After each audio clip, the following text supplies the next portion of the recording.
Sometimes people encounter something in their lives that truly resonates with them. Something that stays with them and maybe even starts to shape them.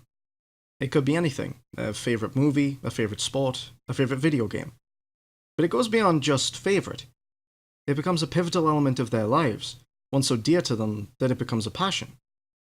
For me, that something is Final Fantasy. I've been attached to the series since my childhood, and it's something I'd never be able to let go, even if I wanted to. But what makes these games so special? I have a lot to say about them, so I've decided to start this video series, looking back at and reflecting upon each and every one of Final Fantasy's numbered installments.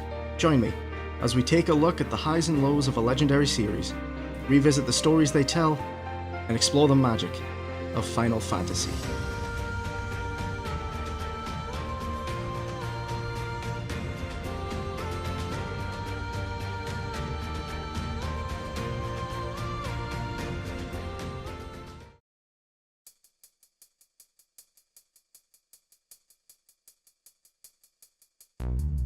Most tend to agree that Final Fantasy VII is the most popular and renowned entry in the Final Fantasy series.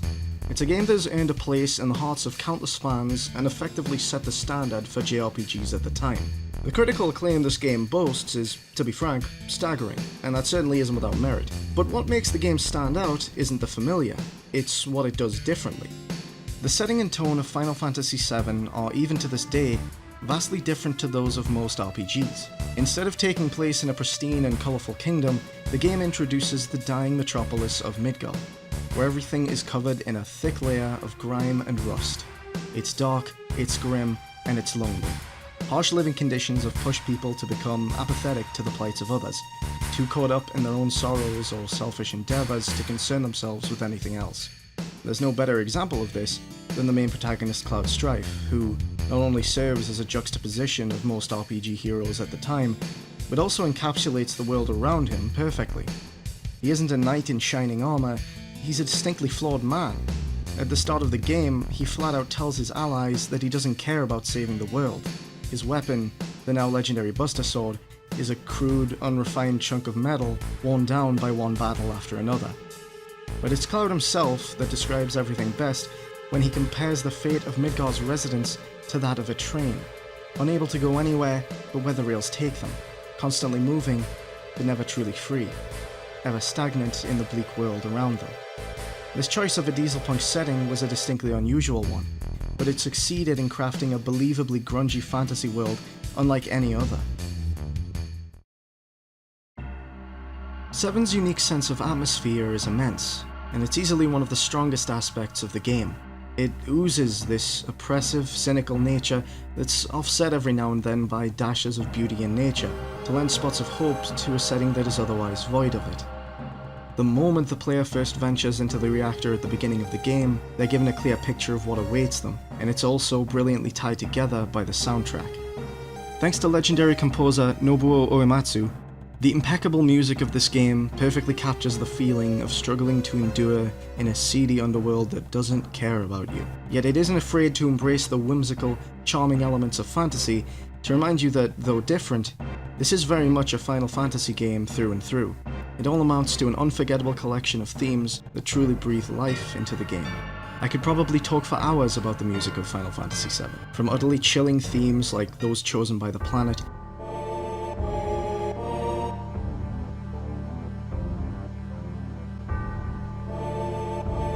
to heartfelt pieces like The Great Warrior,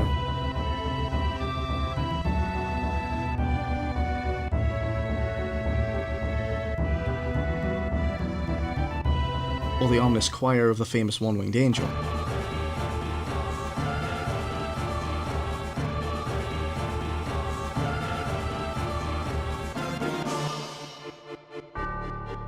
Each theme serves to illustrate the story and leave a lasting impression on the player. Anyone who's played this game remembers Cosmo Canyon.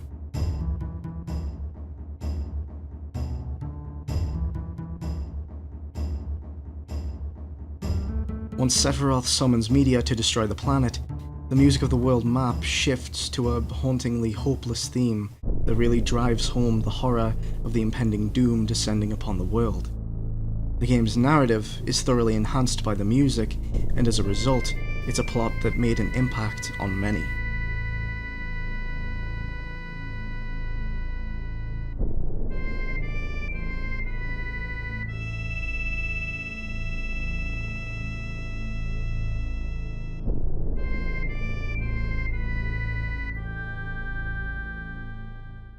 The story of the game follows Cloud Strife, a mercenary who joins up with the insurgent group Avalanche, acting in direct opposition of the Shinra Electric Power Company, Cloud's former employers, and the dominant faction of the world. They've got a hand in pretty much everything: military affairs, genetic engineering, even space exploration. Shinra directly contributes to much of the suffering in Midgar, harvesting energy from the planet itself with macro reactors while painting themselves as just and fair. What follows is an unorthodox tale of identity, purpose, and most of all, loss. Heroism and vengeance are effectively subplots in this story. They're certainly present, but the primary focus of the narrative is that of people dealing with hardship in their own ways. Sephiroth's infamous breakdown is just one example. Red 13 is ashamed of his father, who he believes is a coward. Vincent's hiding away in a coffin when you find him because of all he's endured. Sid is a man who had his dream ruined, and Cloud is the most broken of all. The characters of this game truly shine, as is often the case with Final Fantasy. Their designs alone are brilliantly iconic and expressive of the world they inhabit. From Tifa's casual rough and tumble look to Vincent's enigmatic cloaked garb, their appearances do a solid job of reflecting the characters' roots and personality both. Cloud and Sephiroth work excellently as contrasts to one another. Two men left with little to no faith in the world for different reasons. One just barely clinging to that faith, the other having abandoned it entirely. A nobody and a legend, the puppet and the one pulling the strings. This sort of parallel between characters is often employed in video games with allies and enemies alike. You can see it with X and Zero in Mega Man, or Dante and Virgil in Devil May Cry. Just like those examples, Sephiroth is very much a character the player wants to surpass. They want to see Cloud reach those same heights, but Sephiroth is given such a peerless reputation and is built up as such a devastatingly effective adversary that, much like Cloud himself, the player will likely question if that's even possible. Sephiroth is also something of a unique villain because of the fact that, in a series that tends to utilize villains who act as influential leaders and figures, or work alongside them, he isn't beholden to any collective. He's acting on his own throughout the game, yet he's so unstoppable that even the bad guys are afraid of him. This might be more comforting were he on your side, but he's not. This all makes for a chillingly memorable villain who leaves a lasting impression, one who constantly seems insurmountable, especially when it becomes clear he has far more say over what Cloud does than is first apparent.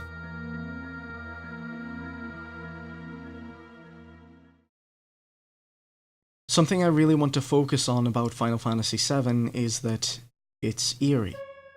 The already bleak atmosphere takes a much darker turn when a dash of cosmic horror gets thrown into the mix, courtesy of Jenova, an alien entity capable of wiping out entire planets.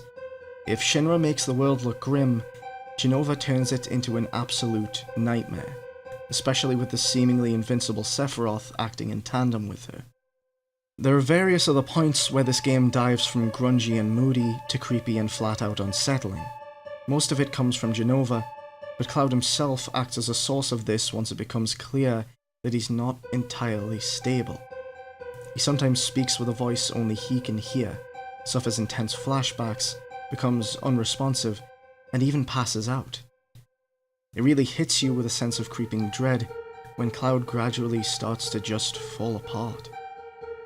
There are scenes in this game that I genuinely believe won't make it into the modern remake because of how controversial they could be. Cloud losing control of his own body and beating the hell out of Aerith counts as one. This loss of control is a running theme with him. The image of the composed ex-soldier we see at the start of the game slowly breaks down, and the story conveys exactly how little control he really has by taking it away from the player themselves in the moments leading up to Aerith's death. Cloud's character development is effectively the process of him clawing back his identity, finding a purpose in life, coming to terms with the losses he's endured, and finally, taking back control entirely when he overcomes Sephiroth.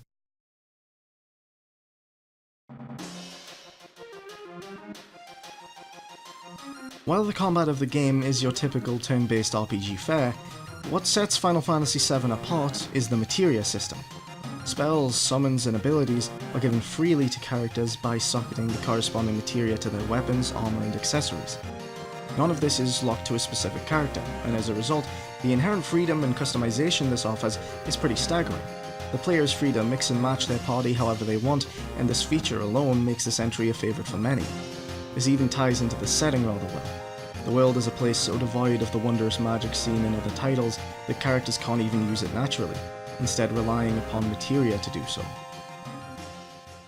Final Fantasy VII is widely considered one of the best in the series, but opinions from the fans tend to be divided. One side believes the game is legitimately the best Final Fantasy and holds it up above all others, whereas the other believes the game is massively overhyped and doesn't deserve the immense praise and preferential treatment it's given. To some degree, both of these parties are correct. Final Fantasy VII is easily one of the greatest games in the series, but in my opinion at least, it shouldn't be considered the best of the bunch. That honour goes to a certain other game that we'll get to. 7 certainly isn't without its flaws. The game marks the series' debut in 3D, and admittedly, it shows. This is something that gets brought up a lot with 7, and it can turn some people away from it. The translation for this game is also pretty wonky in places, one shining example being Aerith's infamous line, "This guy are sick." But having said that, the pre-rendered backgrounds are astoundingly detailed and atmospheric. They do a brilliant job of setting the mood, and they hold up even today. And while the translation has its problems, it certainly isn't enough to ruin the game or leave the story a broken mess.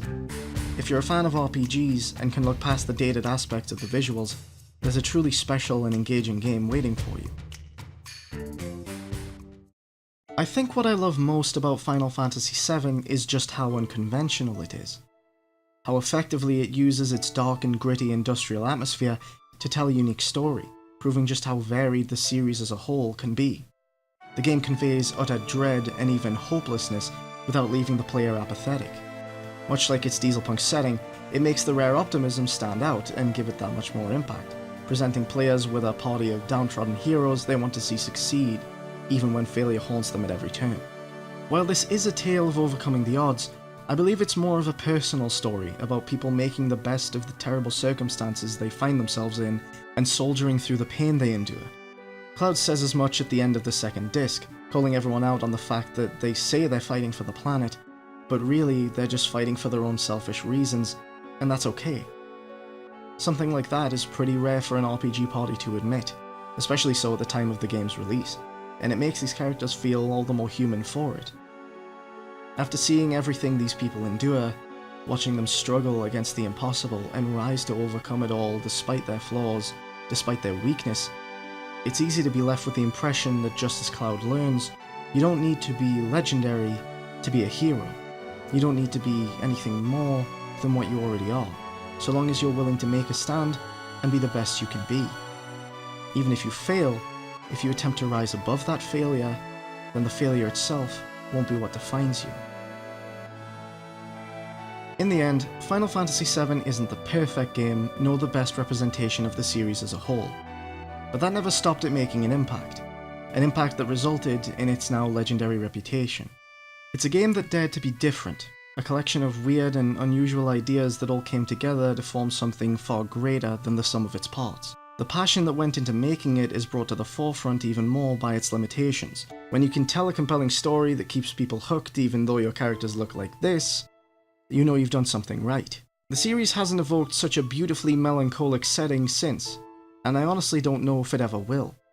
But maybe it doesn't need to. A large part of 7's charm is the unique nature of the game.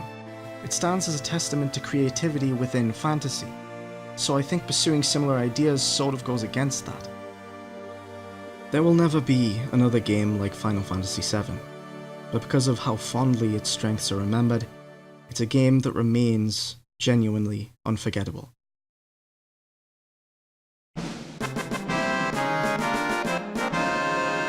Thank you so much for watching. This is sort of my debut with this stuff, and I have almost no idea what I'm doing, so by all means, leave me any feedback you might have so I can improve.